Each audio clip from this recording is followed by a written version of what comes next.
Ó, alguma coisa aqui. Vamos lá? Eu acho que agora deu 1h05, podemos começar. Podemos começar, então. A gente já meio que deu aqui uma aquecida, mostrando os rostinhos aí. Sejam todos muito bem-vindos, gente. Eu sou a Aline, eu sou designer, sou educadora, sou conectora de educação aqui no Fashion Hub. Quero agradecer a presença de todos.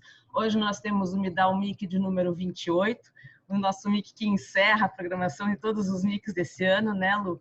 O MIC, para quem não conhece, para quem não participou, foi sempre um momento de encontro com vários profissionais, onde a gente discute sobre moda, empreendedorismo, desafios, oportunidades e cenários que a gente está vendo aí se desenhar de acordo com esse momento todo que estamos passando durante esse ano, nada fácil para ninguém. Então, todo o conteúdo dos MICs anteriores estão disponíveis no YouTube do IB Moda. Dá para a gente colocar o link no chat, né, Lu? Sim, vou colocar. Uhum. Então, quem não participou, quem não assistiu, tem muita gente bacana que passou por aqui. A gente teve a Henrico Tieta, a gente teve as meninas do Ticolab conversando sobre empreendedorismo, sobre moda autoral. A gente teve também tecnologia. A gente teve vários assuntos muito interessantes que vocês podem conferir tudinho lá no YouTube do IB Moda. Então, a gente põe o link aqui, vocês podem aí saber mais. E esse mic de hoje, super especial, numa conexão Brasil-Portugal aí, trazendo as nossas super convidadas, Amélia Malheiros, então gestora da Fundação Hermann Hering, aqui no Brasil, e a Ana Tavares, que trabalha com o Departamento de Comunicação e Parcerias da Smartex em Portugal. Então, sejam bem-vindas, meninas, sejam bem-vindos participantes também. Obrigado pela presença. Vou passar agora o microfone para a Lu, para ela contar um pouquinho mais para a gente sobre o Fashion Hub, e aí a gente já dá sequência à conversa. Obrigada. Boa tarde. Acho que já dá para falar boa tarde para todo mundo, né? Quero agradecer o tempo de vocês, mais um encontro aqui, agradecer imensamente a Amélia, a gente já se cruza há muito tempo aí, com nossos fios brancos, né, Amélia? Em transição. Os brancos da experiência, vamos falar assim, experiência, né? Brancos experientes. Exatamente. Somos jovens há mais caminho, tempo. Mas somos jovens há mais tempo, adorei, é verdade. A Ana, que foi uma conquista incrível, já tinha assistido uma palestra dela no ano passado, e me apaixonei assim por toda a história dela. A Ana é de Portugal, formada em engenharia na Universidade do Porto. A gente tem feito uma conexão, morando um pouco aqui em São Paulo, um pouco no Porto. Acabei de chegar, então estou um pouco assim, achando os lugares, né? Normalmente a gente faz os calls, já tem lá o cantinho, mas eu estou aqui achando o meu cantinho ainda. O Fashion Hub nasceu em 2018, uma intenção muito grande do IB Moda em trabalhar em rede. E a nossa ideia, naquele momento, foi talvez um pouco mais inovadora, porque a ideia era justamente acessar quem quisesse do mundo inteiro, que eu acho que é um pouco aqui. A gente está em São Paulo, a Amélia está em Blumenau, a Aline está em Curitiba, a Ana acho que está no Porto, né, Ana? No Porto mesmo, Então, e trazer de uma forma muito horizontal conhecimento para trabalhar todos os setores, né, deixar todos os setores da moda mais potente. Nesse momento, como toda a rede, ela é orgânica, e a gente, então, esse ano a gente retomou, foi muito legal, porque a gente conseguiu trazer várias pessoas, e mesmo nesse momento, né, desafiador, a gente conseguiu fazer 2 cursos, um de marca comigo, de marketing digital. Fizemos recentemente um Mentoring Day no Focus Summit, Fashion Summit, foi muito legal. E outras coisas afins, né? Temos nosso grupo lá, Moda da Negócio, e temos trabalhado para justamente fazer a moda girar de uma maneira com mais inovação, com mais sustentabilidade em todos os setores, não só ambiental, social, econômico também, e trazendo, né, todo um repertório que cada um pode contribuir. É um pouco novo, né, trabalhar em rede, a gente estava falando um pouquinho antes no aquecimento entre a diferença da colaboração e o cooperativo, mas eu acho que é o que a gente acredita muito, né? Sozinhos é muito difícil você se manter, já sempre foi. A moda vem apresentando mudanças totalmente desafiadoras, não só durante a pandemia, já antes, né? E a gente estava falando um pouco sobre isso, sobre a entrada da tecnologia, sobre a entrada da inovação, sobre a necessidade de trabalharmos de forma sustentável. E a gente trouxe esse tema, né, a transitoriedade na moda, para celebrar aí o nosso último, porque eu acho ele bastante desafiador, né? Enquanto cada um estava no seu home office, ou nos seus cantos, ou no seu confinamento, ou nas ruas, ou até na 25 de março, ou num Bom Retiro, ou nas ruas de Portugal, ouvindo as coisas, muitas coisas aconteceram. Então, eu já vou fazer um pouquinho da minha inquietação aqui, né? Então, eu vou até pegar eu preparei um material aqui só para a gente falar, por exemplo, eu nunca vi tanto movimento, né, na moda como nos últimos tempos. Então, por exemplo, em julho, o Grupo Soma, que é dono da Animale, da Farm e de outras marcas, abriu o IPO com 1,8 bilhões de reais, né? Depois eles compraram a marca NV, que é da Nath Boss, que veio de uma influencer, que é a Nath Voss, e que tem uma performance na internet muito forte, comprou por 31,55 milhões de euros, é uma marca nacional. Aqui eu estou falando entre euro e real, porque as minhas buscas, né, estão entre Europa e Portugal, como eu falei, a gente mora um pouco aqui. Arezzo comprou a reserva por 715 milhões, né? E a reserva também passa a ter uma participação no grupo da Arezzo, que é o grupo maior de rede de lojas de calçadistas da América Latina, né? E recentemente também comprou, qual que é o nome, Aline? A Troc, que é um second hand, né? E até criou uma certa polêmica recentemente de ter contratado uma celebrity, né? A gente até discutiu ali no nosso grupo, para gerente de marketing, né, dessa plataforma, enfim.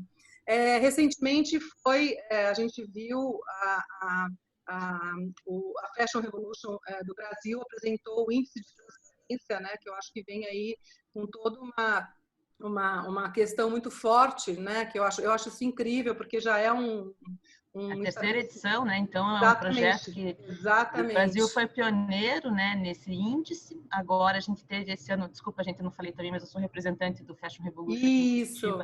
Desde 2015, então estou nessa batalha aí há algum tempo. E todo ano a gente faz esse lançamento, né? A Lu participou do fórum Fashion Revolution também, que é super bacana, que acontece em outubro. E no final do ano a gente teve a terceira edição agora do índice de transparência, que é um desafio, não chega a ser um ranking, né? Mas é uma análise do cenário industrial, do cenário têxtil, dessa produção e também das responsabilidades éticas dessa moda que a gente está fazendo aqui.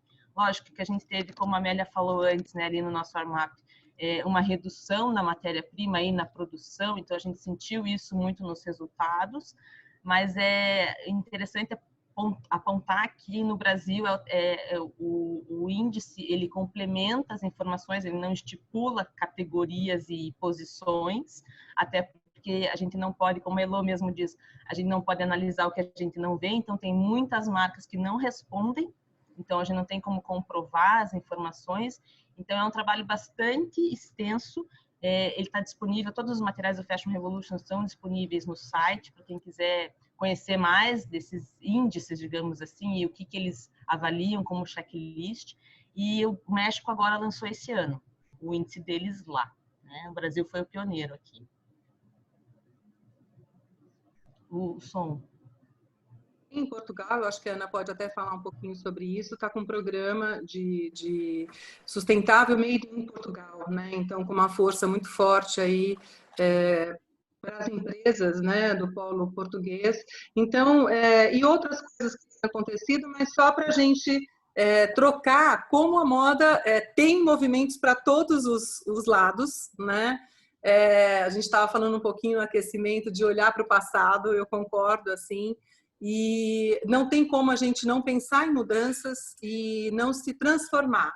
Então, eu fico muito contente de estar aqui, né? O André está aí no backup, está nos bastidores, mas hoje a mesa está formada por mulheres, aí a Aline, né? A Amélia, a Ana, eu, e a moda precisa de mulheres, inclusive, porque eu fiz até recentemente um recorte das lives que estavam tendo, dos eventos que estavam tendo, a maioria eram homens, né? Sempre eram homens falando, que eu não acho ruim, mas eu acho que as mulheres têm algumas capacidades muito importantes para o momento atual. Então, eu abro aí, não sei quem quer falar primeiro, a Amélia, as perguntas podem ser feitas depois, a gente vai dar... Ai, gente, desculpa. A gente vai dar um tempinho para... Temos um convidado. Meu convidado. Temos um convidado quadrúpede, mas tudo bem. Exatamente. Então, a gente pode abrir as perguntas depois, mas eu acho que nesse momento a gente quer escutar um pouquinho a Amélia e a Ana. Então, estejam aí com o microfone aberto. Muito obrigada mais uma vez. Tenho certeza que a gente quer saber tudo de Portugal, tá, Ana? Então, por isso vou falar menos, vou falar mais rápido e vou dar um panorama aqui das minhas andanças, né? Estou em Santa Catarina, é um estado forte para a moda brasileira, especialmente na malharia, indústrias centenárias e outras, né? Nascidas há pouco, mas já ganhando um espaço, alguma notoriedade. Viramos um destino muito importante para o abastecimento das grandes varejistas brasileiras e internacionais. Santa Catarina, um celeiro de bons profissionais, qualidade, etc. Mas tudo que a gente viveu nos trouxe até aqui e não garante mais o futuro, né? É sempre assim, as glórias, né, do passado e tudo isso foram importantíssimas, mas era o presente que mora o desafio.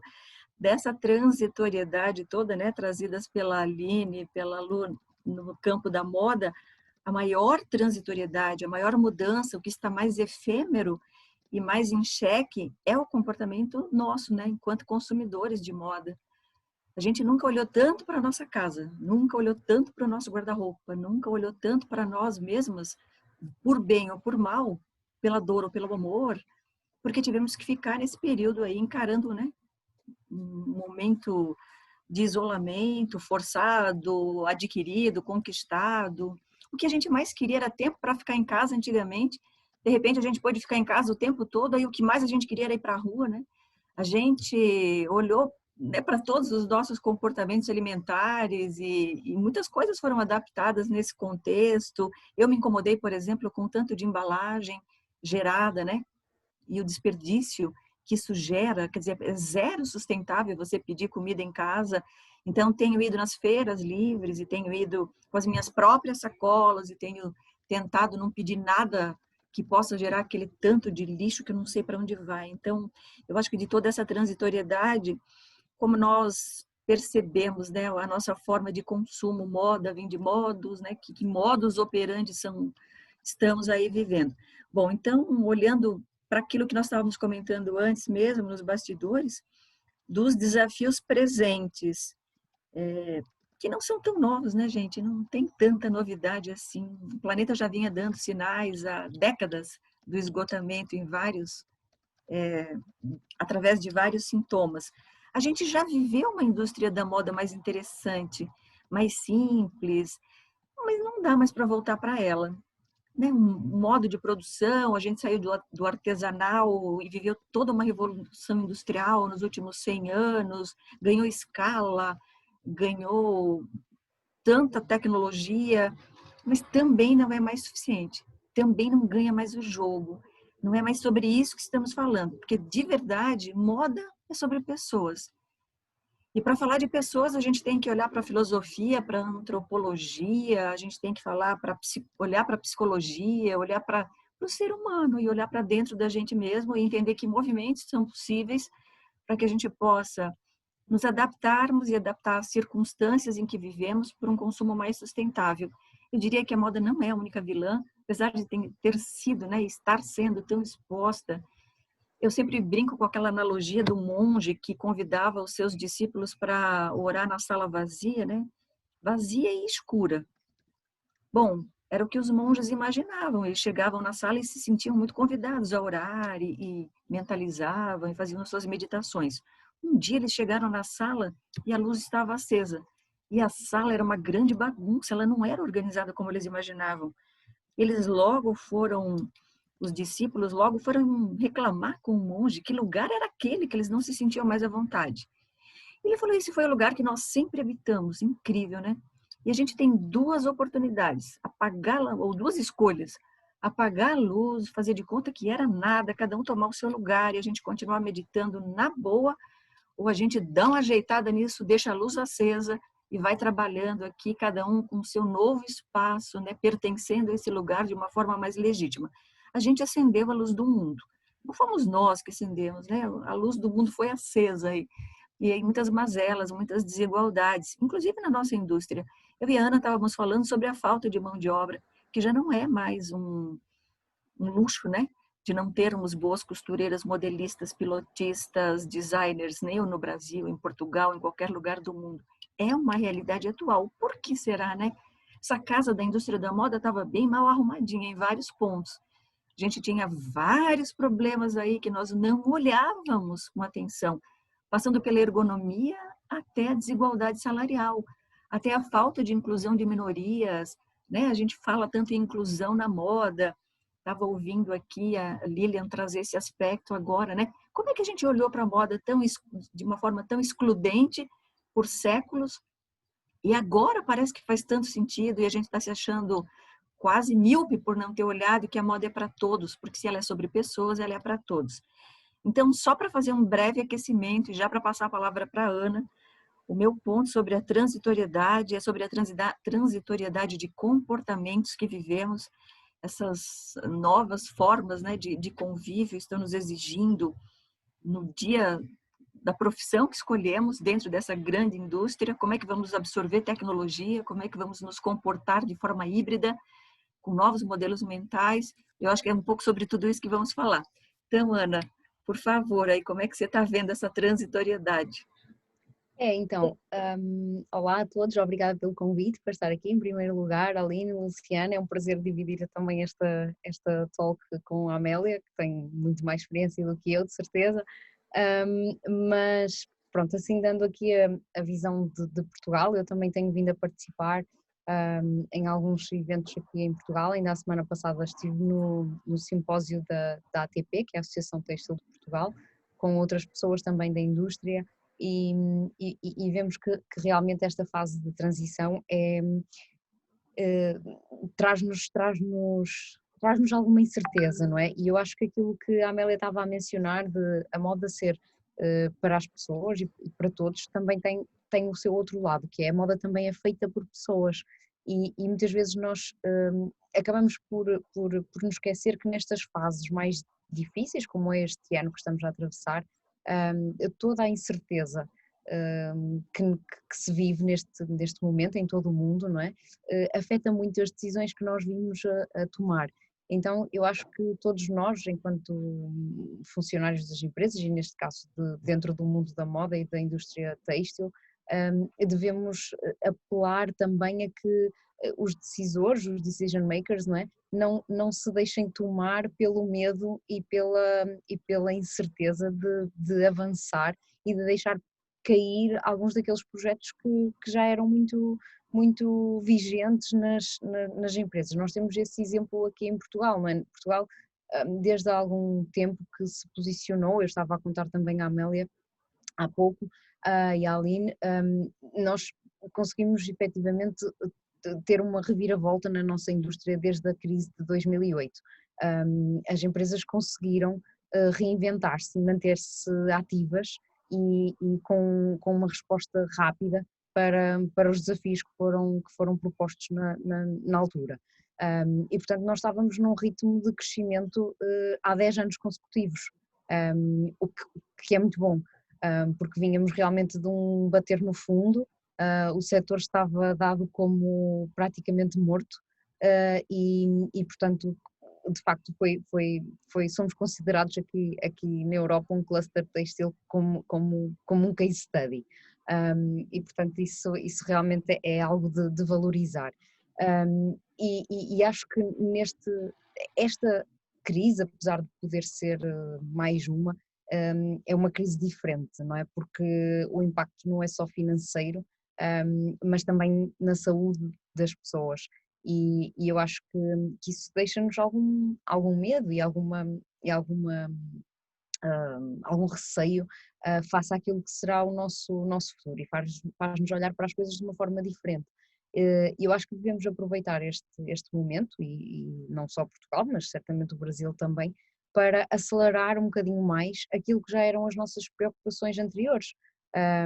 Portanto, as empresas fizeram todo um caminho e agora é errado se deixarmos cair e deixar por terra esses projetos, seja de produção mais sustentável, como é o caso aqui em Portugal, nós vemos muito, e há bocadinho a Luciana também estava a mencionar os programas que nós temos aqui em Portugal e na Europa, e é verdade, nós vamos ter agora nós funcionamos muito, não sei se aí no Brasil também funciona da mesma forma, mas nós temos aquilo que chamamos de quadros de financiamento a nível europeu, que no fundo distribuem fundos pelos países para investimentos em inovação, tecnologia, e portanto nós vamos ter um novo quadro de financiamentos, normalmente funcionam num ciclo de 7 anos, que se chama Horizonte Europa, e eu tenho vindo a assistir a várias apresentações de várias consultoras que já estão a trabalhar no sentido de perceber como é que as empresas se podem posicionar para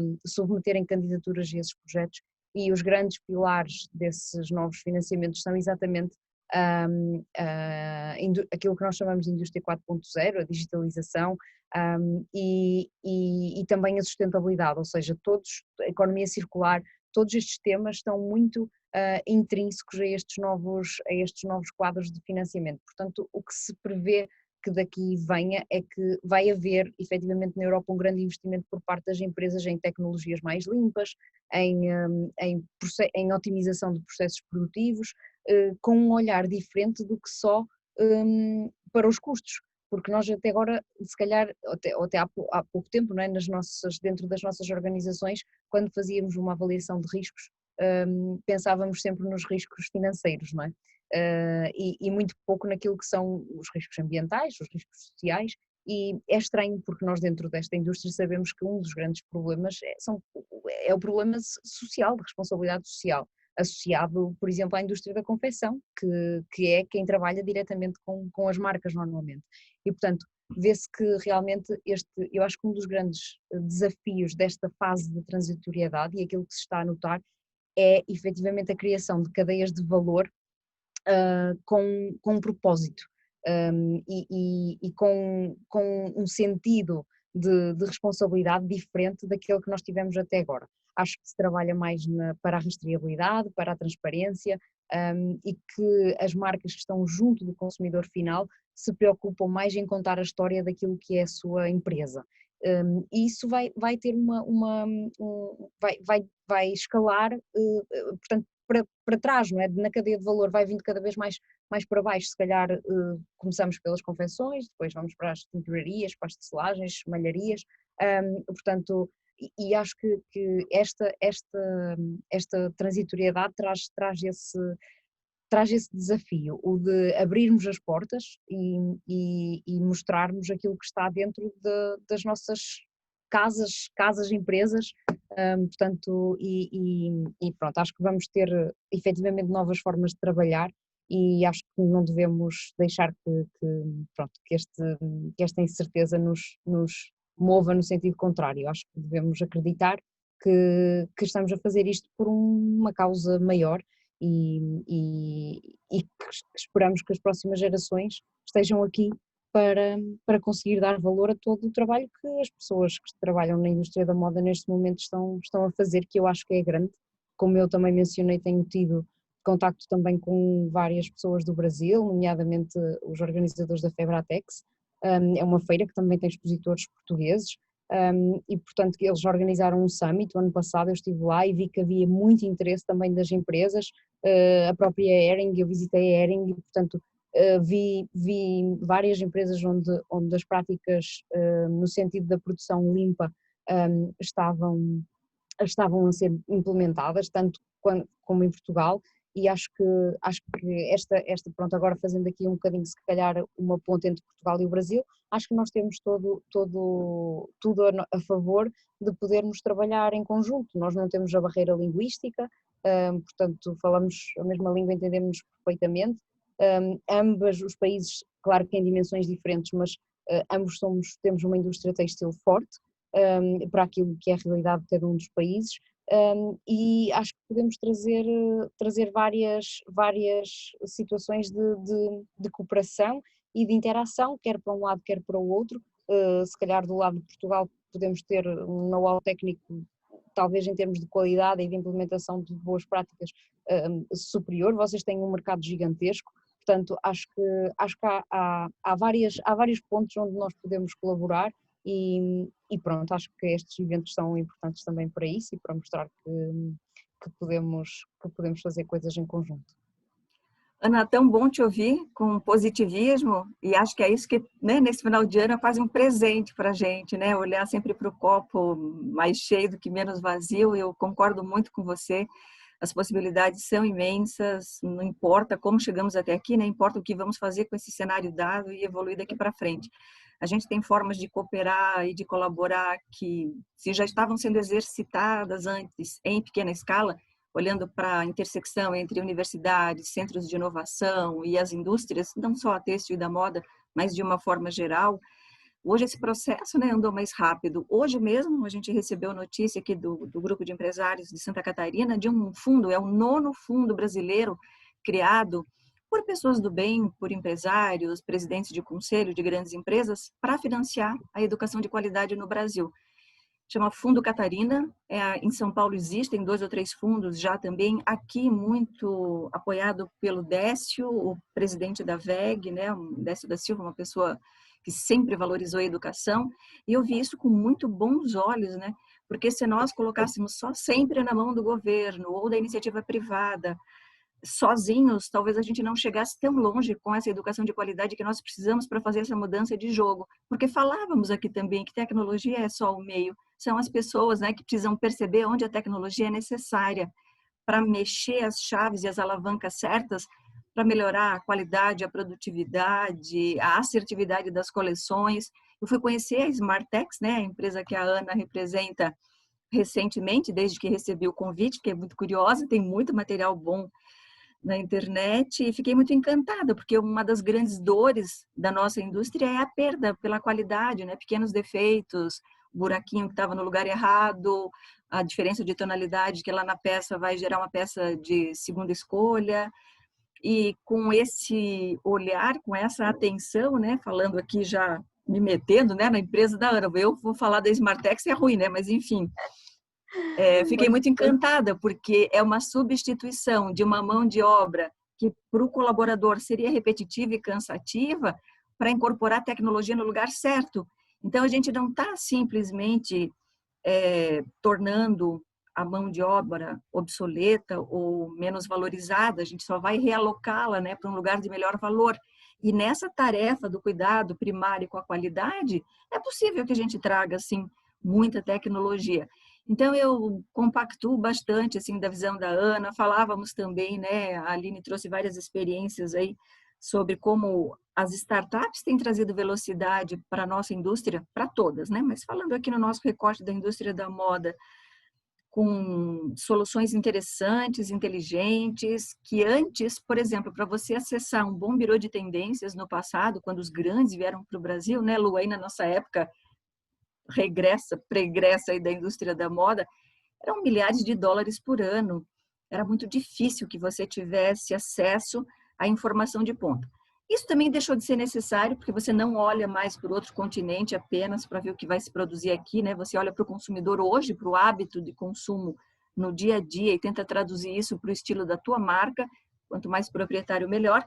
Mas se você ainda assim quiser se abastecer de informações ao redor do mundo, você tem um aplicativo na mão que vai te custar alguns reais aí por mês, algumas centenas de reais, para ter uma informação de qualidade. Além de participar, né, gratuitamente de todo esse conteúdo que foi disponibilizado, desde as grandes universidades americanas, brasileiras, eu fiz todos os cursos que eu quis e que eu pude fazer na pandemia.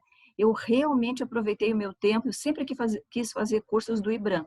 Também, né, atuo na área da cultura, da museologia, com o Museu Hering há 10 anos, e nunca dava tempo. A minha formação é administração, área têxtil, vai cair para cuidar do museu, né, lindo, que conta a história do empreendedorismo dessa marca, dessa família.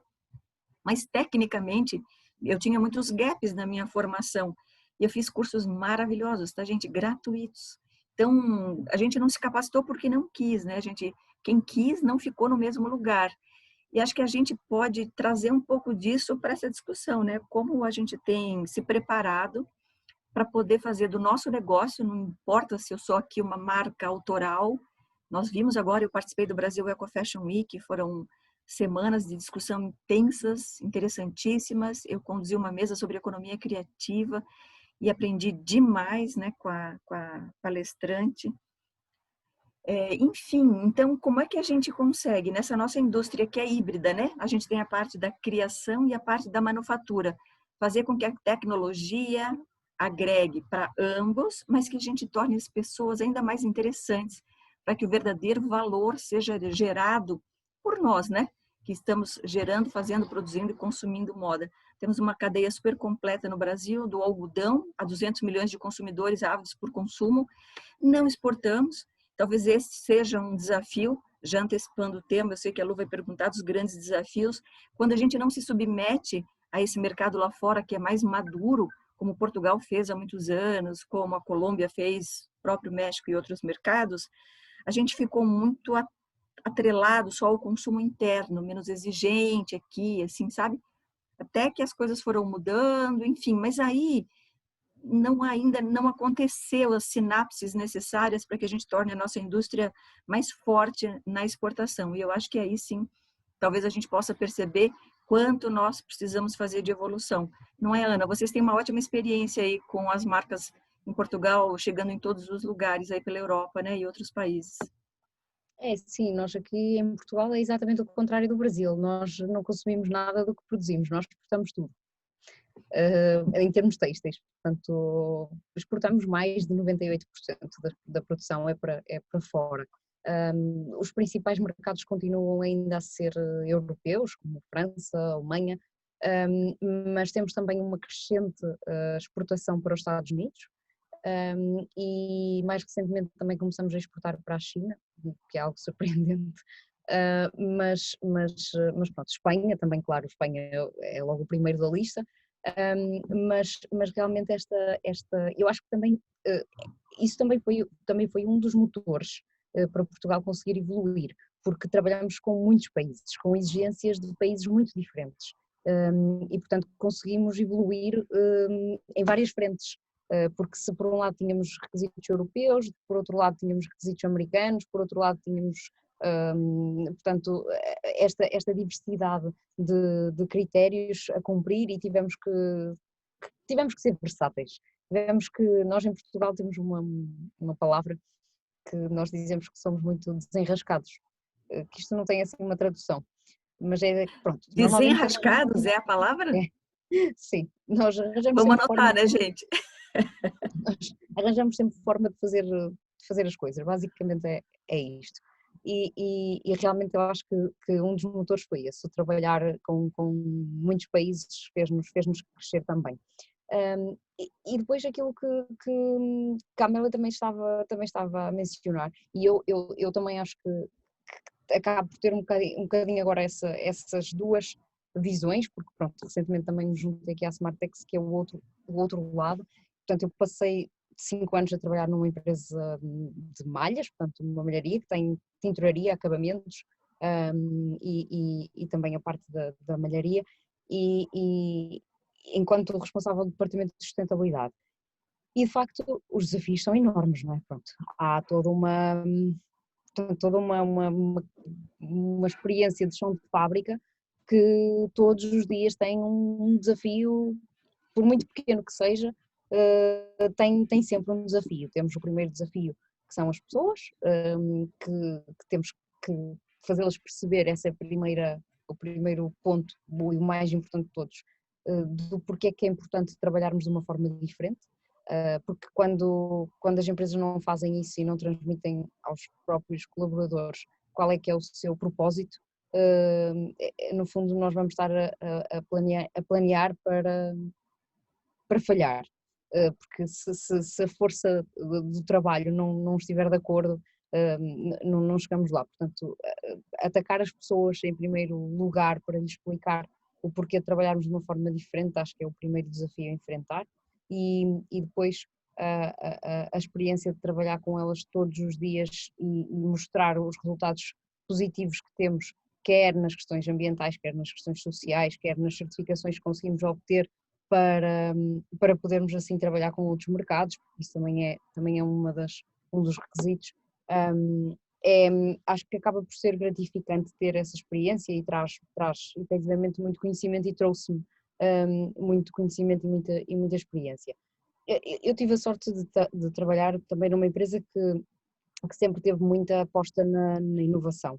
Portanto, tinha muitos projetos em conjunto com centros tecnológicos, com a comunidade científica e com outras empresas e, portanto, estava posicionada sempre na linha da frente, tinha projetos de atingimento natural, portanto, sempre tentou trabalhar muito naquilo que era a vanguarda da tecnologia e conseguiu com sucesso. Só que eu agora estou na outra parte desta moeda, não é? Na outra face desta moeda. Ou seja, estou numa empresa tecnológica que trabalha com tecnologia de ponta, utiliza, além da parte de hardware, utiliza visão computacional e inteligência artificial para detectar defeitos naquilo que é a produção têxtil. E, portanto, os nossos clientes são têxteis, mas nós somos uma empresa tecnológica. Portanto, a nossa equipa é constituída por engenheiros informáticos, engenheiros eletrotécnicos, técnicos, e eu vim aqui assim cair, vim da têxtil, não é, para aqui, para tentar fazer um bocadinho a ponte. E acho que isto também bate naquilo que estávamos a falar antes, que é como é que se especializam pessoas para trabalharem nesta indústria. Acho que estas pontes e estas criações, estas ligações dentro das empresas também é importante e se calhar muitas vezes o investimento em startups e mesmo a aquisição de startups por parte de empresas maiores, acho que também é uma forma realmente de acelerar, porque nós aqui, as startups têm por si só um ritmo diferente, um ritmo muito rápido, tudo acontece de uma forma muito rápida porque toda a gente faz tudo, porque nós estamos focados em fazer crescer a empresa e em assegurarmos os postos de trabalho e portanto tudo é para ontem e temos um ritmo rápido, principalmente as startups tecnológicas, não é? Que não podemos deixar-nos ultrapassar nem copiar por outras empresas maiores. E portanto eu acho que essa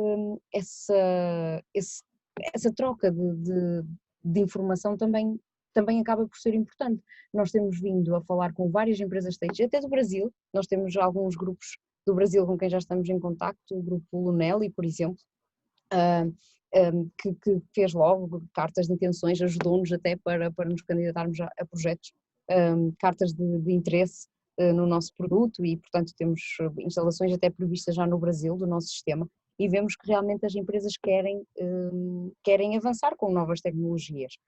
Só que muitas vezes temos algumas barreiras que não são assim tão óbvias de ultrapassar e o investimento é uma delas, não é? Aquilo que estávamos a falar há um bocadinho de as empresas não têm a mentalidade de fazer grandes investimentos sem um retorno rápido.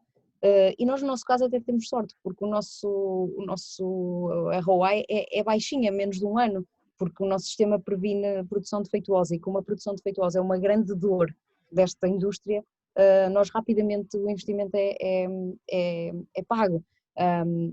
Mas isso é um dos problemas neste momento e aquilo que eu estava a dizer do receio que existe na indústria neste momento ser muito ligado ao investimento acaba por deixar cair algumas ideias que as empresas tinham já de investimento nessa área, na área tecnológica. Eu acho que por outro lado, e acho que também já todos percebemos, a indústria, aquilo que nós chamamos de indústria 4.0 e digitalização, já não é uma escolha, não é? É a única opção. E então acho que isso também tem vindo a pesar nas decisões das pessoas, felizmente, e acho que tem-se vindo a trabalhar mais no sentido de arranjar soluções que já estejam prontas para conseguirmos de facto digitalizar as nossas empresas, trazer maior rastreabilidade, maior transparência à nossa produção e nós temos sentido isso com as empresas com quem temos falado, nós temos tido muitos contactos mesmo com a Turquia, a Bangladesh, a Indonésia, portanto grandes centros de produção têxtil e que querem efetivamente investir em tecnologia que lhes permita ter uma produção mais limpa, que lhes permita reduzir custos, claro, mas muito daquilo que é, digamos, o nosso ponto-chave e aquilo que cativa as pessoas não é nós sermos uma empresa tecnológica que criou um sistema de detecção de defeitos, Não, é porque nós também temos um propósito.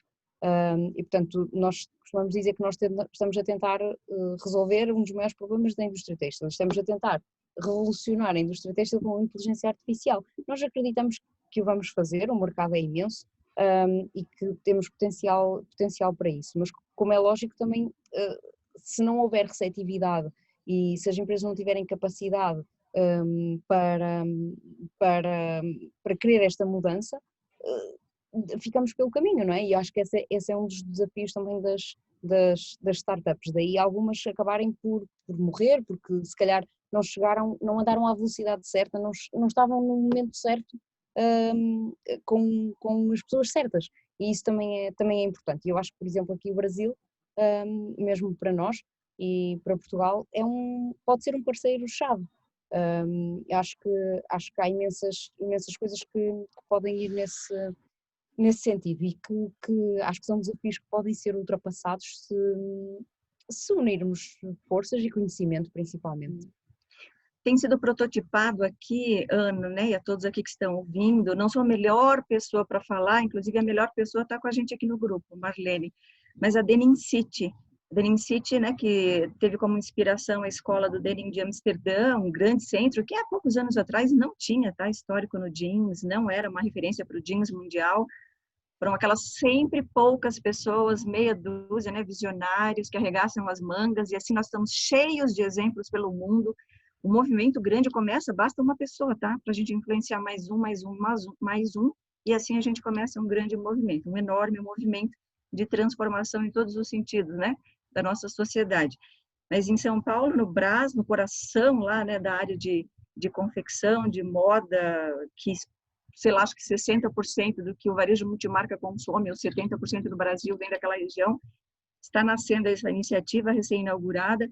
6 das grandes players do mercado do jeanswear estão lá junto com seus showrooms, mas mais do que isso, não estão lá para apresentar a coleção, estão lá para atuar pela educação, para que essa indústria possa ser cada vez mais sustentável, mais limpa, mais interessante, né? Indo do design até a última ponta da cadeia no consumo, né?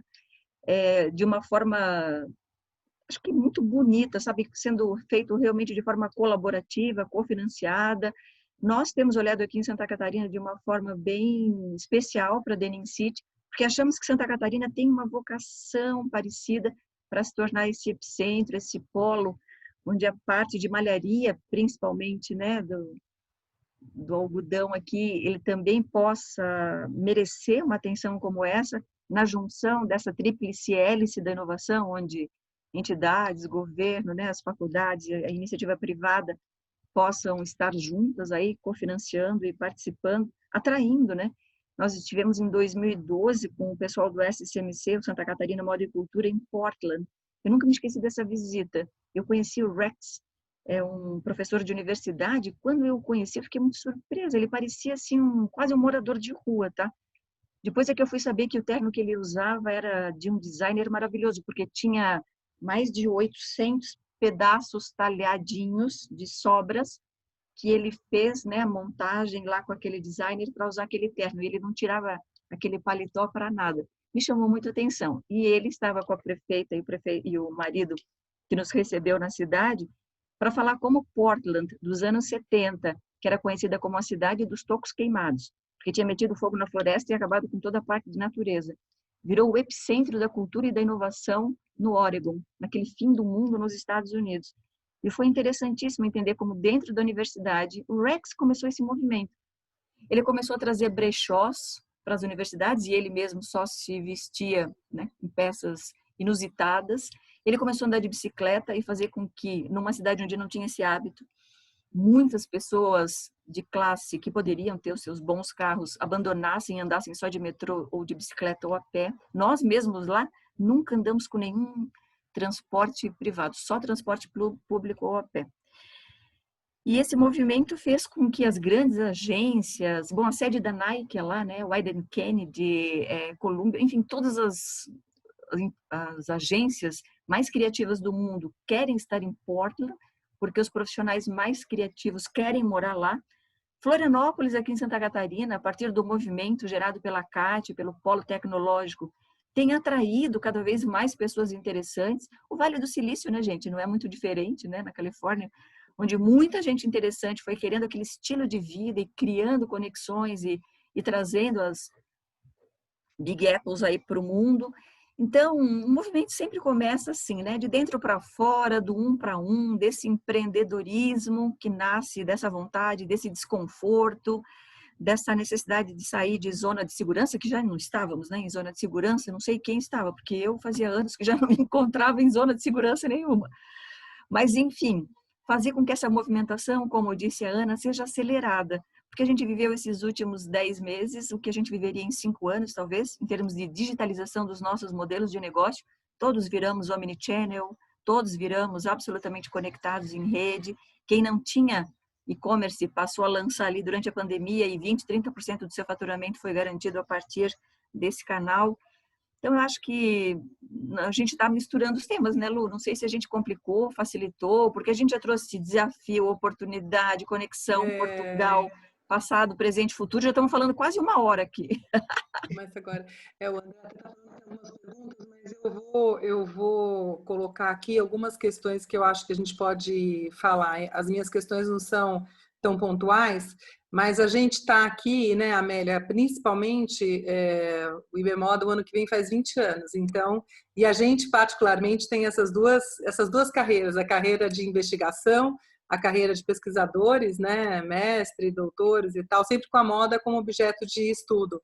E o André, inclusive, vai falar aí, porque agora a gente foi para Portugal, porque ele está estudando a tripla hélice. Legal você ter falado, a gente nem tinha se falado sobre isso, você está falando, né?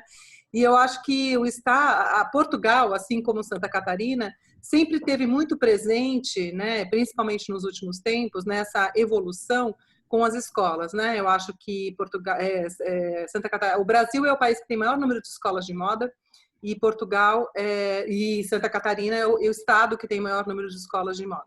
Então, eu acho que a gente está agora, eu focaria muito em 3 questões. A nossa educação, né? Eu acho que é importantíssimo, eu acho que a gente acabou perdendo um pouco a mão das escolas de moda. Eu falo isso, inclusive, porque eu participei, a minha entrada na moda, eu sempre fui da área de negócios, trabalhei na Porto Seguro, na Johnson & Johnson, em outras empresas, e fui dar aula num dos primeiros cursos de negócios, que foi a Embi Morumbi. E fiquei lá por 18 anos, né? Depois na SPM por 15, enfim. E amo, acho que assim, a educação, ela te traz uma atualização, uma responsabilidade de atualização constante. Então, isso é o que mais me desafia e que mais gosto de estar na área de educação. Uma outra área, então acho que a gente precisa repensar, porque eu acho que talvez o consumidor, o comportamento de consumo trouxe desafios muito rápidos para a gente, né, na moda. Então, essa questão da tecnologia, da inovação, da sustentabilidade, eu acho que veio não porque as empresas vieram com uma preocupação espontânea, mas porque nós, enquanto consumidores, estamos preocupados com isso. E preciso trazer isso, como é que a minha preocupação hoje é a questão da educação.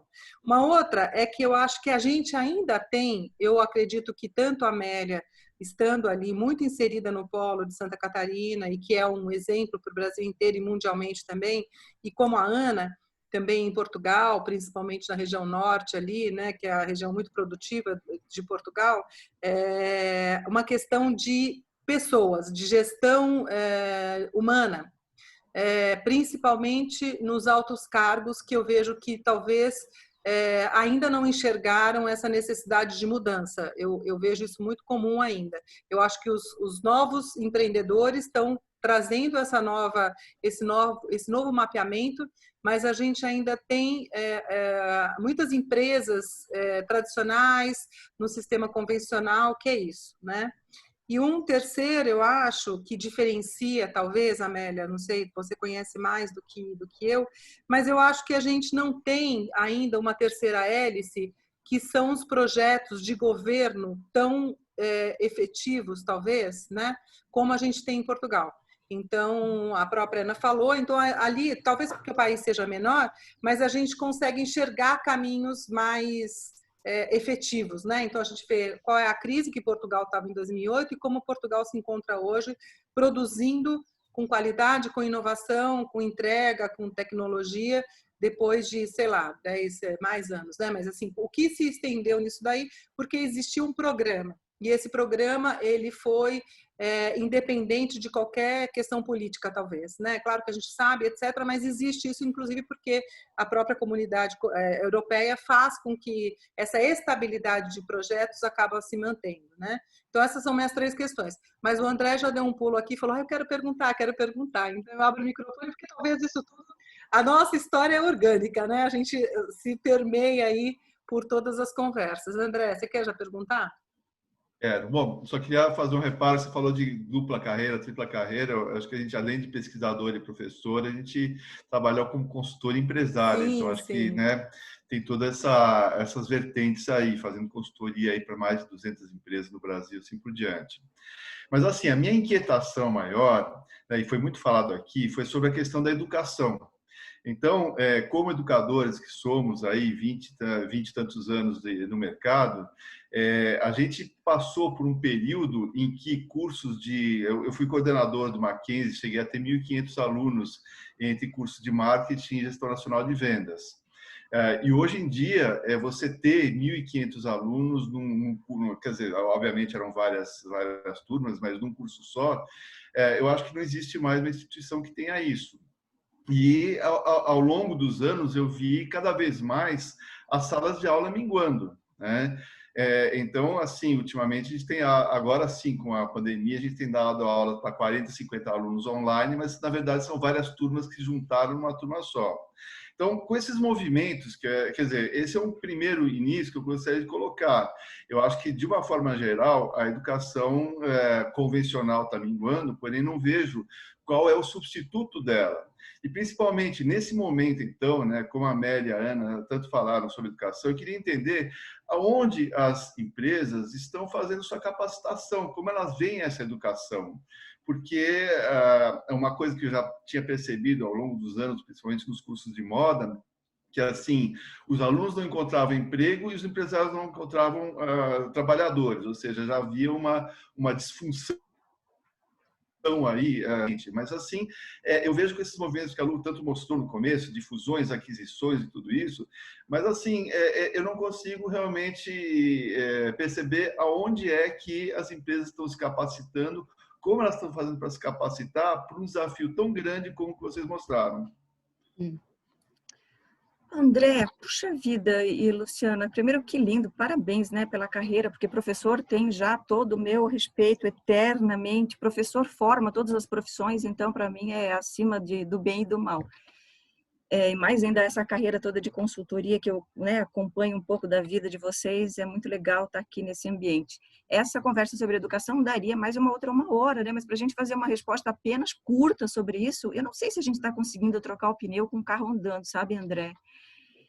Não sei se as empresas estão conseguindo ter essa velocidade, mas a discussão já está presente. A certeza que a gente não está com as pessoas certas, nos lugares certos para o desafio atual, ela é presente em todos os fóruns que eu participo. Nós estamos agora com a Federação das Indústrias de Santa Catarina e com as empresas do SCMC desenhando a gente ainda não sabe o que vai sair, tá? Mas olha só, a dor é a seguinte, a assertividade na indústria da moda é muito pequena. Assertividade é o que a gente vende com preço cheio, né? Desenvolvi 300 itens para aquela coleção. O que eu, no final da coleção, não precisei promocionar, não sobrou em estoque, eu tive venda do lote inteiro que eu produzi. 20%, 30% só, o resto promociona, perde, fica para o futuro, doa, sei lá, tem gente que até queima, né, gente, ainda. Enfim, então nós estamos desenvolvendo agora colaborativamente, fizemos um primeiro questionário, vamos aplicar em 10 empresas para depois desse piloto extrapolar para o estado todo e quem sabe até para o Brasil, junto com a BIT, a BVTEX e outras entidades, como é que a gente melhora o nível de assertividade. E passam por todas as questões que a gente trouxe até aqui agora, né? Do dono da empresa, até como ele forma a equipe dele de estilo de criação, quanto ele investe, quais bons profissionais, que ferramentas. Não é à toa, tá, gente, que o curso de moda tenha ficado tão pouco atrativo nos últimos anos. A pessoa fica iludida por 5 anos que ela vai sair da faculdade e vai criar uma coleção. Quando ela chega, ela passa 10 anos desenvolvendo ficha técnica. fazendo anotação, rabisco num sistema de computador arcaico, acompanhando, eventualmente, começa a acompanhar um teste de modelagem.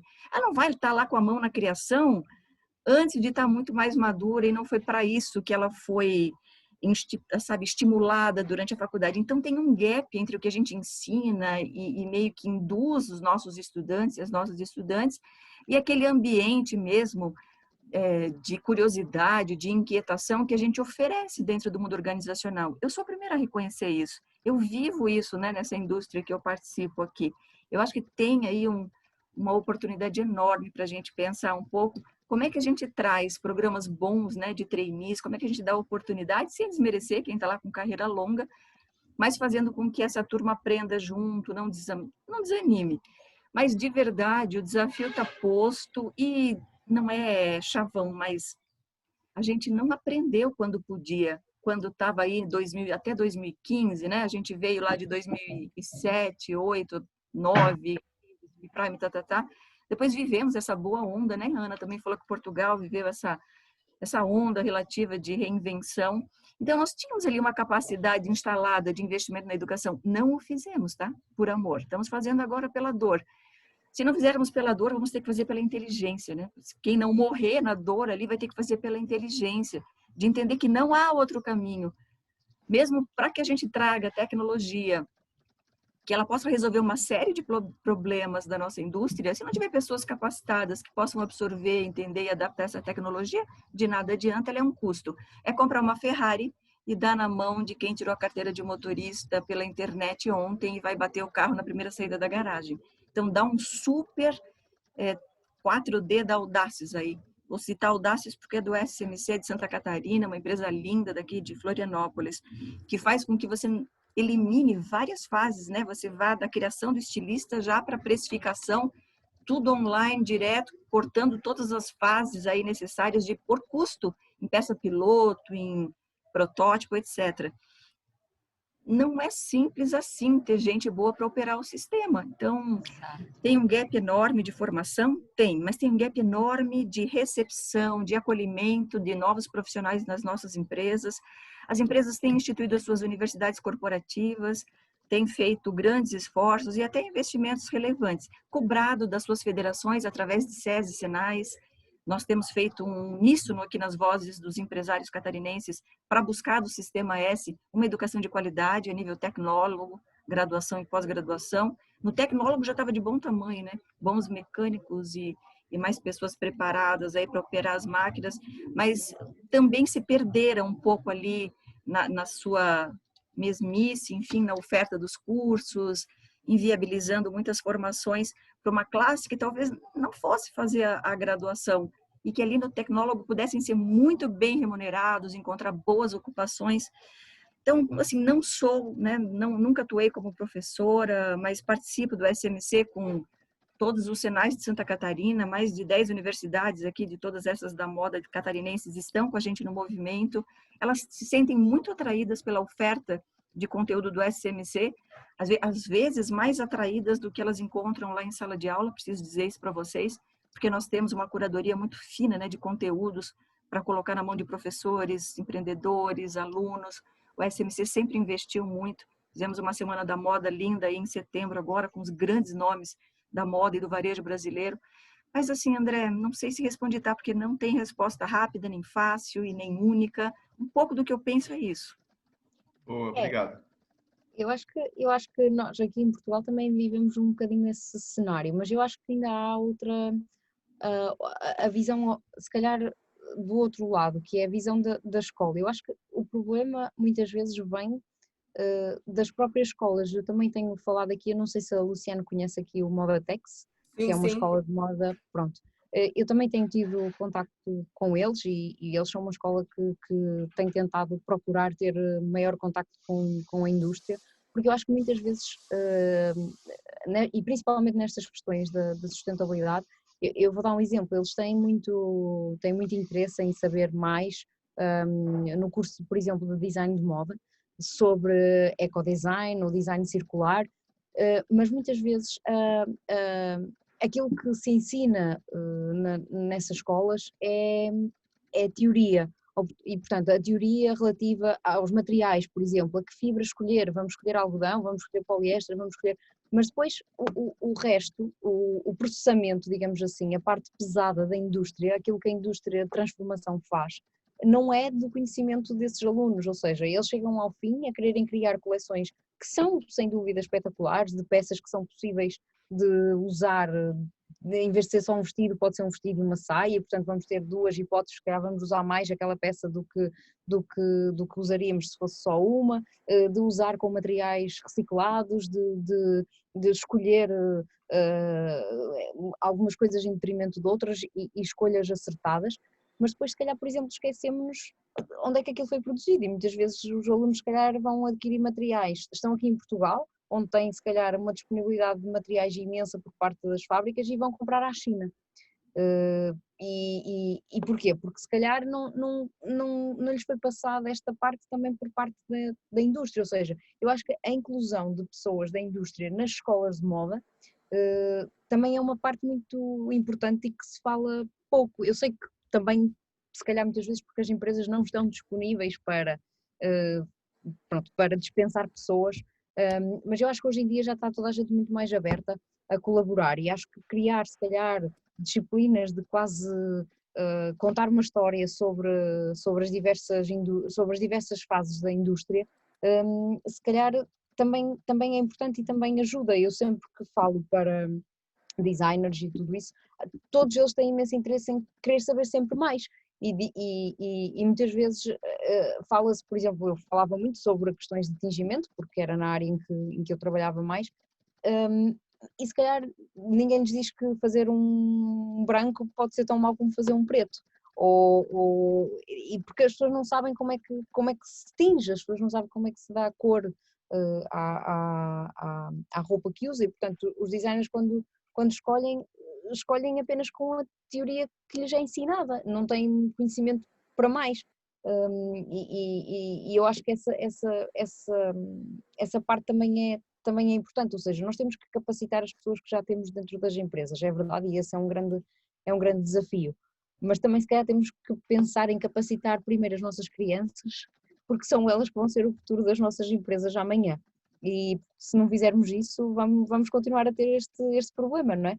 De discrepância entre, quer dizer, eu tirei um curso de engenharia química, um perfeito exemplo disso. O tingimento é um processo com reações químicas e, portanto, o que é que eu aprendi na faculdade sobre têxtil? Nada, absolutamente nada.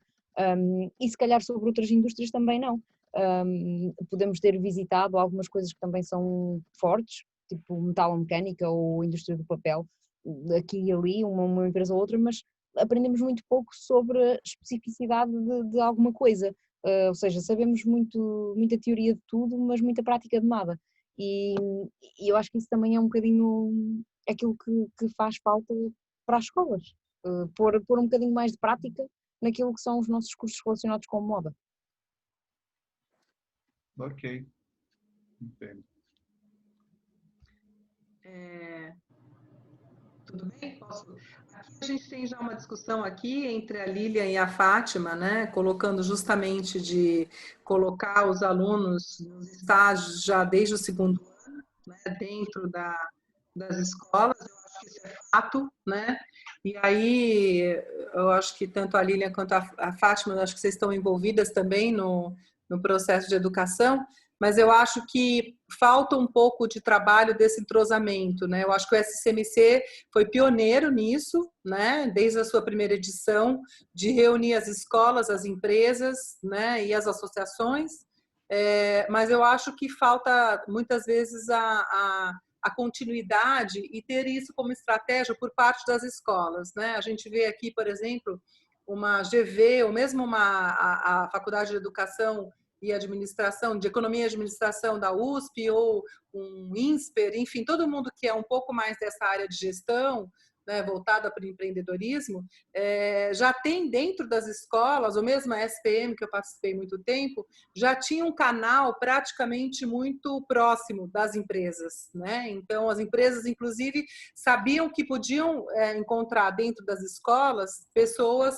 capacitadas para o que elas precisavam e viam aquilo ali como um fomento, né?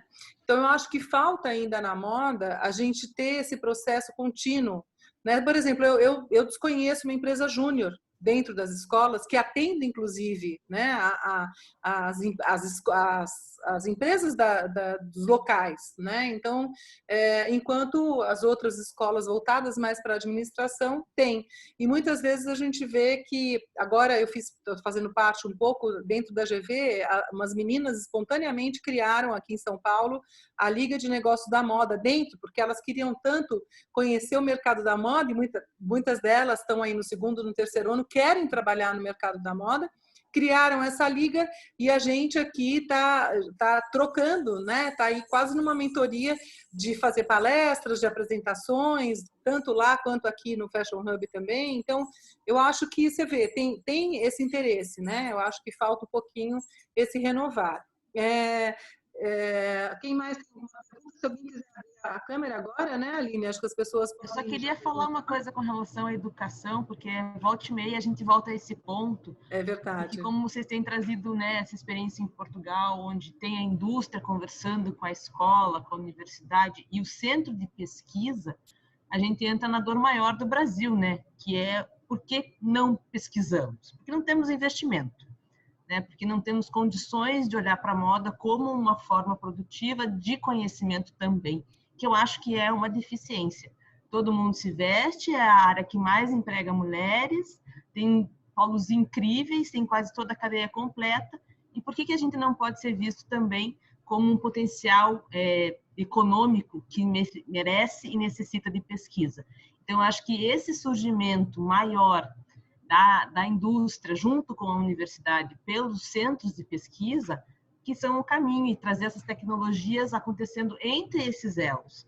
Aqui no Paraná, a gente tem o TFPR da Apucarana, não é Curitiba não é um grande polo para isso, mas eles estão desenvolvendo muitas pesquisas têxteis com engenheiros químicos, com os professores da engenharia química, o que eu acho super interessante, porque aí a gente consegue fazer esse olhar para outras áreas, né? Então, a gente tem que se unir dessa forma. Quando a gente fala da colaboração na moda, todo mundo acha que é bacana fazer coleção um com o outro, pronto, acabou. Não é bem por aí só, gente. Vamos conversar sobre materiais, mas de uma maneira mais assertiva, como pôs a Amélia, né? De a gente ter uma produção mais direcionada, mas e por que não incentivarmos, como esse professor começou em Portland, esse movimento, né, de mostrar como é mais importante a gente começar com uma própria atitude, porque se um não começar, a gente... Diga, querida. Sabe que quando a gente senta para conversar, qual é o exemplo, qual é a metáfora que a gente usa? A moda precisava ter uma Embrapa, assim como a agricultura brasileira teve ao longo desses anos. Uma política pública consistente com investimentos, pesquisas de alto nível. Hoje somos esse grande exportador para o bem e para o mal, tá? Consumindo, sim, claro, né, as nossas terras aí, não sei se da melhor forma, não vou entrar na discussão, tá, gente? Mas o mundo precisa comer. Se a gente exporta commodities, se a gente não exporta, né, em vez de exportar o suco de laranja, exporta laranja, enfim. O trigo, né, em vez de exportar o pão, exporta o trigo, e importa ainda da Argentina mais caro, mas enfim, não vou entrar nesse mérito. Vou falar o seguinte: como analogia, a gente ter, né, tido esse investimento de longo prazo como política pública para entender a moda dentro da economia, afinal de contas, é a indústria criativa, né, da qual a moda faz parte. Nós não estaríamos aqui contando essa história de defasagem em relação à competitividade mundial. E é notório, né, o quanto nós somos muito menores em geração de renda por empregado, geração de riqueza por empregado, em relação a vários países que não são tão expoentes como o nosso e não têm cadeias completas. Nós estávamos falando que da porteira para dentro das nossas indústrias, o empresariado faz um esforço hercúleo para conseguir manter o nível de competitividade. Né? Mas o diabo do custo do Brasil, a logística desse país continental, portos e aeroportos e formas de escoar a produção, Né, gente, olhem para a Transamazônica, como é que a gente chega no norte, né? Nunca, não chega, né? Chega, não sai. Enfim, então a gente tem, Ana, assim, num país grande como o nosso aqui, minha amiga, os desafios.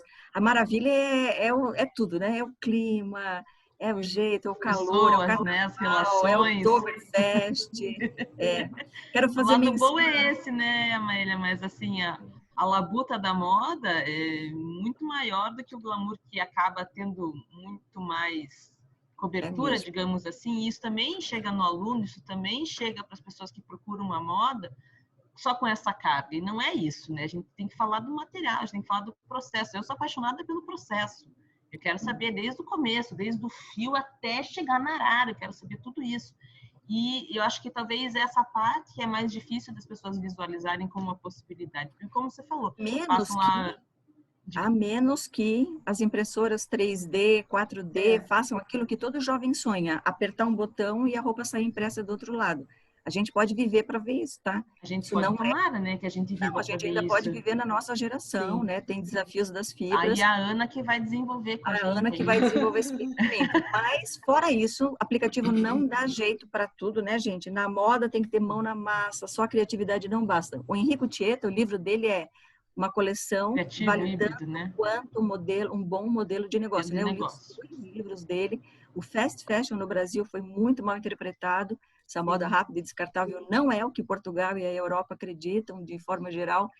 E eu vi aqui o Mickey, né, que ele fez com vocês, e a gente traz ele para Santa Catarina seguidamente aqui, né? A gente ouve muito nos nossos cafés, os catarinenses.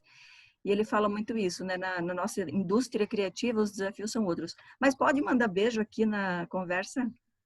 Eu quero só mandar um beijo para minha amiga Márcia Maurina, que entrou, que desde o primeiro SCMC me ajudou a conduzir dentro da Hering o desafio de receber os alunos com as nossas modelistas que não sabiam interpretar o sonho daqueles alunos naquela coleção autoral, porque nós fazíamos roupa básica, e ela é que fazia a interpretação como excelente designer que é, amiga de 40 anos, costureira das melhores que eu conheço, e ela fazia essa ponte entre os alunos e a grande indústria para que a coleção fosse desfilada lá com maestria. Então, Márcia, que bom te ver aqui. Que bom. Que bom, Márcia, está com a gente aqui. Lu, você quer tentar fazer a fotinha? Nós estamos encerrando, deixamos se a o gente aberto. todo mundo clicar, a gente fazer uma fotinho. Na verdade, é que passar o perfume. Horas e horas e horas. Com certeza, com certeza. E falar mais e mais e mais, porque tem muito assunto. Acho que pode fazer mix, assim, de episódios, com certeza, né? Vamos trazer o tema e vamos cada vez aprofundar em um dos itens que a gente trouxe aqui. Quem está sem a câmera aí, por gentileza, conseguisse abrir, seria bem bacana para a gente fazer um registro. Madeleine, Theo, André já tá, Tássia, mas acho que já dá para fazer, né? Tá aí. Olá! Gente, Madeleine Miller, prazer tê-la aqui com a gente. Admiro muito seu trabalho. Parabéns pelo Somos Mag. Quem não conhece, Somos Mag. Então, se quiser aí falar para a gente, já vamos olhar o Instagram, um pouquinho mais. Fizemos, inclusive, um Me Dá o Mic com a Paula Visonar, contando. Foi maravilhoso. Sensacional ouvir vocês, pessoal. Maravilhoso. Fiquei encantada em escutá-las todas. E, gente, deixo aí um convite, tá? Como eu reforcei, o Fashion Hub é uma rede, nós somos super abertos, a ideia é justamente construir o conhecimento para transformar aí, né, os nossos caminhos. Vi que alguém deixou uma pergunta, já não lembro mais, de encurtar os caminhos, né, do sistema da moda. A professora acho Fátima que teve que sair. Acho que a Amélia até respondeu isso, falando da impressora 3D, e deixo um exemplo aqui também de uma pessoa que também faz parte do Fashion Hub, ainda não consegui fazer um novo Me Dá o Mic com ele, que é um brasileiro que conseguiu fazer o mestrado na Universidade de Lisboa, na área de moda, e criou a Way to Mars, que é uma rede, incrível ele. A maior rede colaborativa de designers, e eles participam do Moda Lisboa. Hoje ele mora em Londres. Opa, já participam. Mais câmeras abertas. Aí. Exatamente. Você tira, Aline, as fotos? Eu tiro, mas tem uma fileira aqui embaixo que não está com a câmera aberta ainda não. Vamos sair do modo tímido aí, gente. Vamos lá. Então, também eles têm todo um sistema completamente diferente de trabalhar a produção da moda, quase que just in time, assim, né? E com uma rede colaborativa de designers, que é bem legal também. Vamos lá, então? Vamos lá, então, sem churumelas. Que bom. 3, 2, 1, gente. Todo mundo sorrindo aí. Ah, mais Boa, um abril ali. Marlene. Isso. Marlene é do Guia de Inzuer também, parceiros Marlene nossos aí, também. fazem um trabalho maravilhoso também. Tirei já a foto. Ela gente. escreveu ali da Denim City, para quem quiser mais informações ali no chat, tá? Sim, exatamente. Bom te ver, Marlene. Saudades, querida. Beijo para você, para a Yolanda. Boa. Gente, adorei o convite, adorei conhecê-la, Ana. Vamos seguir conectadas, né? com Quando tiver em certeza. Portugal, se Deus quiser, vou te visitar. Opa! Quer deixar um pouquinho o mic aberto aí? Alguém mais quer fazer uma observação? Temos alguns minutinhos, Lu? Temos, mais uns 2, 3 minutinhos. Se alguém quiser fazer um plim-plim ou alguma pergunta, estamos aí. Aproveitem o movimento. Eu já fui seguir a Mad Miller aí, já achei lindo o trabalho dela. Muito legal. Eu gostaria de agradecer, porque é sempre importante, eu acho, esses encontros. Eu acho que esse cross-pollination, né? Essas visões se trocando o tempo todo, isso eu acho que faz a gente evoluir, a gente crescer, a gente poder expandir as formas de fazer e de ser, porque eu acho que está muito faltando essa coisa da ação, né? Agora, claro, na pandemia a gente ficou muito digital e eu acho que está todo mundo assim do tipo, nossa, quero sair da pandemia e sair pondo a mão na massa, de muita coisa, né? Mas o digital, a gente está percebendo mesmo que não é você trazer ele do físico e colocar lá no virtual, né, no digital, que é esse um erro muito interessante de ser observado agora, né? Muita gente tentou fazer isso e não deu certo. Então, como fazer, né? Como a gente mantém o físico, né? Principalmente nesse momento delicado, e evolui o digital. Em termos da educação, eu não podia concordar mais com tudo que foi dito aqui. É uma discussão longa, não vou também me alongar, eu acho que vale aqui um outro papo também, só para aprofundar isso.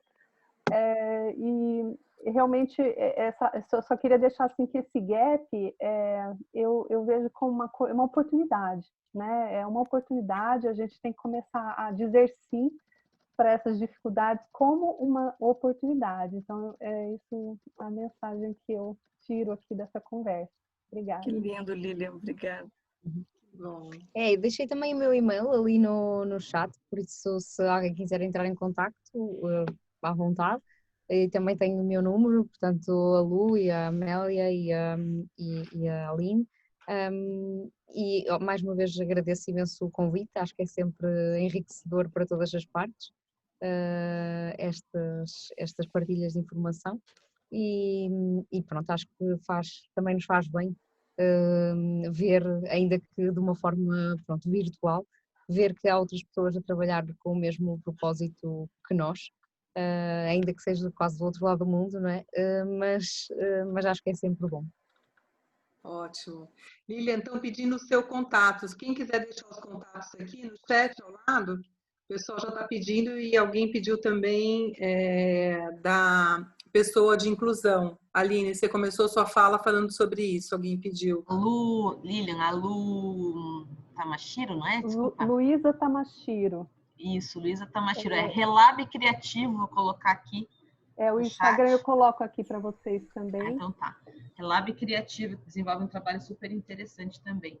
Bom, Lu, eu só quero agradecer também a todo mundo que muito fez obrigada, participou com a gente, as meninas especialmente aqui, né, a Ana e a Amélia, a gente veio conversando semanas, e vai ser tal dia, e vai ser outro, e marca, desmarca, e pega esse link agora, vamos nos encontrar daqui meia hora, e o warm-up já foi incrível, então não esperava um resultado melhor do que esse de vocês, sim, meninas, e muito obrigada aí quem esteve com a gente. Esse, acho que encerra muito bem, né, toda a história do MIC de 2020, né, Lu? Com e certeza. Abre portas para a gente começar 2021 já com o pé, assim, verdade, né? Mais do que direito, trazendo mais ainda essas conversas para a gente seguir aí fazendo essa potência do Fashion Hub crescer. Todo mundo que está aqui, né, Lu, é convidado a participar por conta desses e-mails aí que a gente está aplicando, por conta desses contatos.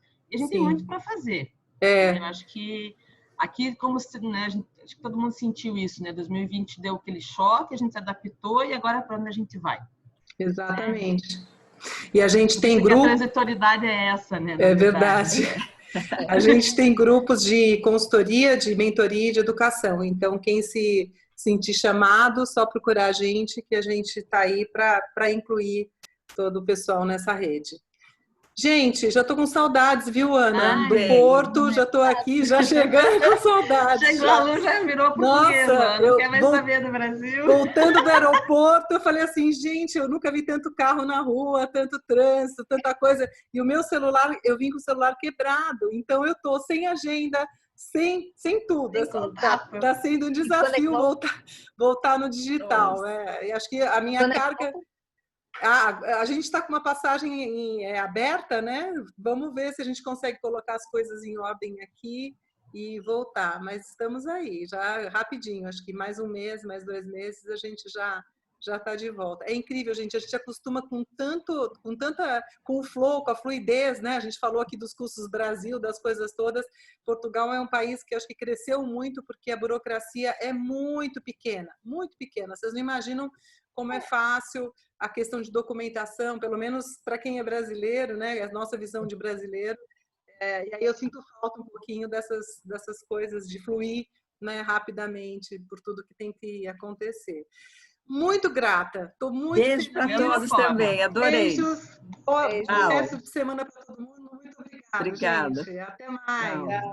Obrigadão, gente. Obrigadão. Tchau. Tchau. Tchau, tchau.